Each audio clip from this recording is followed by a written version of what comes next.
It's nice. It's not. It's definitely not. It definitely is not. It's not. No, it isn't. Flash. There is. Savior of the universe. What is Rex? Who wrote it? Why did he write it? Why? Michael. Kalishaw.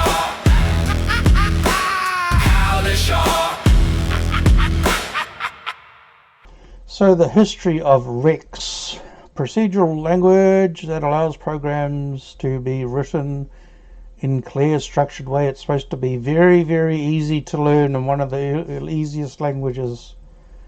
Yeah. The goal is it's genuinely easy. Wow, by both professionals and amateurs. A language designed to be easy. Easy. Most of the features in Rex are included for symbolic manipulation.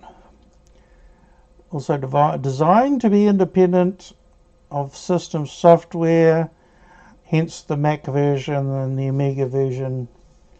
I don't know if there's a Mac version. Maybe there is. I should do some digging. It covers several application areas, blah blah blah. So what is it in real life? It's kind of as far as I'm aware, just starting out, but it's kind of a macro language where you can get it to talk to multiple different programs. That's all I know about it, but as we progress I'll learn more and know what on earth I'm talking about. Macro. Say Macromedia. Say Macromedia.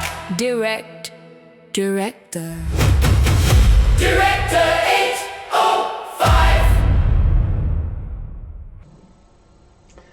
New to Director 8.5 are several new features such as support for three-dimensional graphics, enhancements to the Shockwave multi-user server, and extra that enables server-side scripting, multi-threading and file access. Using server-side scripts can dramatically simplify your multi-user movies by placing most of the required logic on the server. Support for Flash 5 and additions to Lingo that provide control over the new features of Flash 5 movies. Can't wait. Because Director 8.5 is an evolutionary development, most of what you know about Director still holds true. The following are the main components common to Director 8.5. The stage of the authoring area in which the Director movie is assembled. The score is an arrangement of channels that organize, display, and control the movie over time.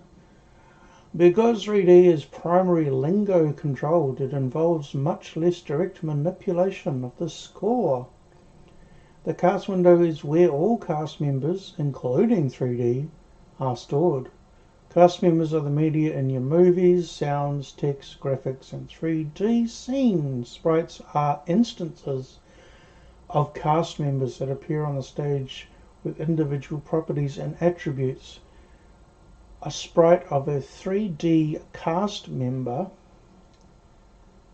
displays a particular camera's view in the 3D world. The 3D cast member contains models, which are individual objects inside the 3D cast member. For more information, blah blah blah.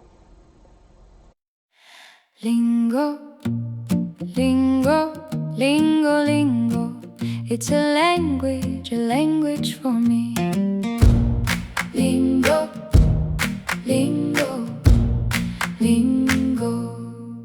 Can we learn to learn the language? Is it worth it? Lingo is a verbose, object-oriented OO scripting language developed by Quincy Isaiah Brown for use in Macromedia Director. Lingo is used to develop desktop applications. interactive kiosks, CD-ROMs, and shockwave content. We don't say the A word, no. Get lost. Scumbags have changed it here too. Lingo is the primary programming language on the Macromedia shockwave platform, dominated interactive multimedia products during the 90s. Various graphic adventure games were developed. Let's build a game. Alright. The Journeyman Project, Total Distortion, Mia's Language Adventure, Mia's Science... Oh, I'm getting some ideas here. Science Adventure, Diddy and Otto series. I'm going to have to look all these up. A whole fleet of games. And hundreds of online video games. Made with Lingo. I thought that would be Actionscript. Let's find out. Let's do a deep dive into Lingo. Build user interfaces, raster graphics, vector graphics, 3D graphics. Lingo supports syntax for image processing and 3D object manipulation. 3D meshes can also be created on the fly using Lingo. How cool is that, eh? Okay, before I even begin, this room over the next 4 or 5 months is going to be completely rearranged. I'm getting rid of these boxes and I'm building my own wooden boxes that these will slide in and out as a drawer, and they're going to be compact and easy to move. So it's arrived today. In this box here, we have two front engines, 2 dummies, and 4 carriages. So I've now got 5 carriages, and this is a dummy. It was like, this one was really like waiting for Christmas. Unbelievable. So what we're going to do in this room,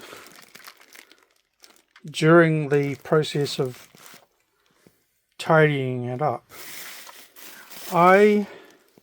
first of all, I'm going to go out and buy some glue this afternoon. Thank you, Lego Movie.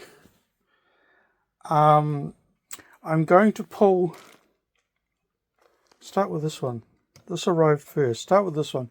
I'm going to pull this apart and I'm going to reassemble all 5 carriages, which are in there somewhere, and I'm going to glue them together, because after watching the movie, I believe that the mental health side of things isn't working if pieces fall off or things break apart or something gets lost.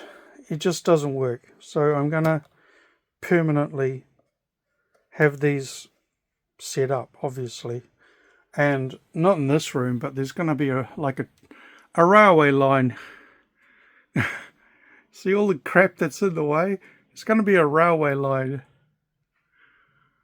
from there to there. Probably won't be in this house. Who knows?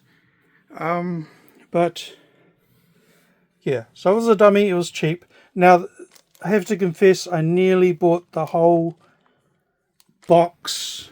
Well, I don't even know if it comes in a box. I nearly bought this whole train from AliExpress or Wish, one of those sites.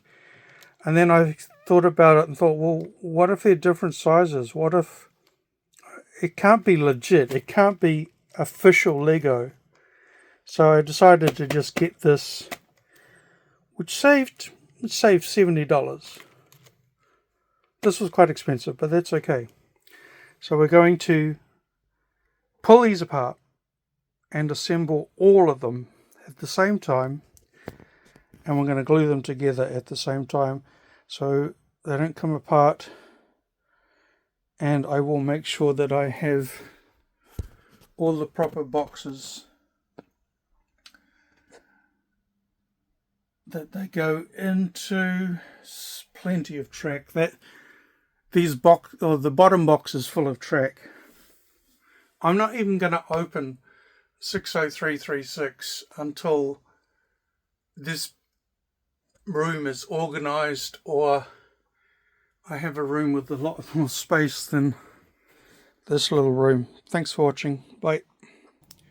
Okay, because I do things and leave them for a month and I forget everything, so I just made a folder called Elite on the D drive. Now I've just discovered another folder for Elite on the K drive, and I'm guessing, okay, I don't need to search for anything. I'm trying to find all the Amiga ones, but they're already in here, so that was a waste of time. I've called it this one. Yeah, that's it. Yeah, I called it this one, but I think that one there is the same disk. Yeah, both same file size. So I'll just merge these two folders together.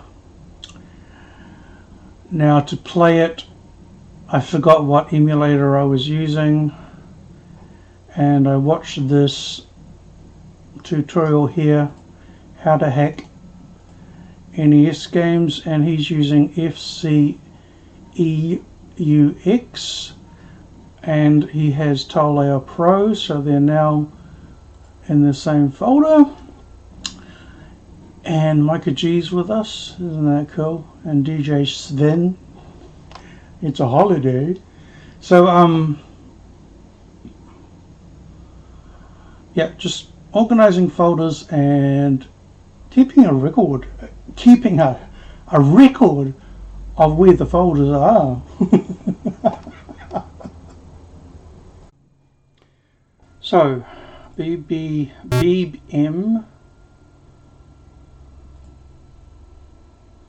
and it's saved the settings for it. Run.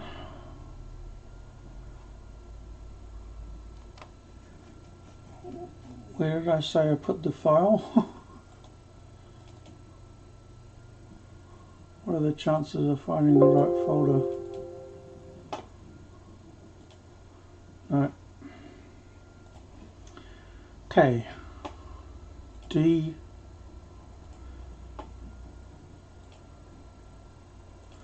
Elite. And I guess this one should be now in this folder. Nope. Try BBM. Nope.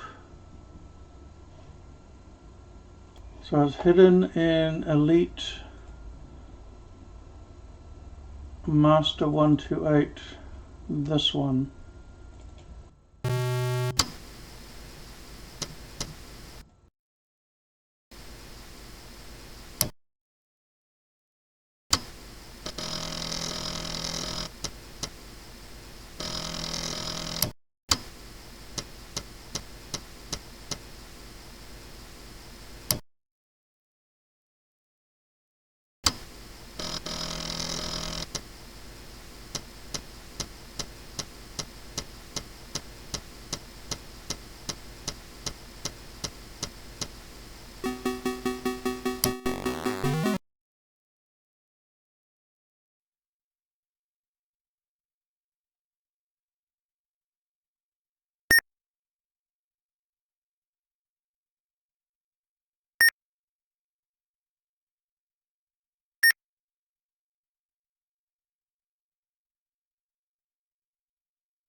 This tutorial will cover the following: how to define a sound object, how to organize sound objects, how to start, stop and loop a sound object, how to control independent sound objects simultaneously,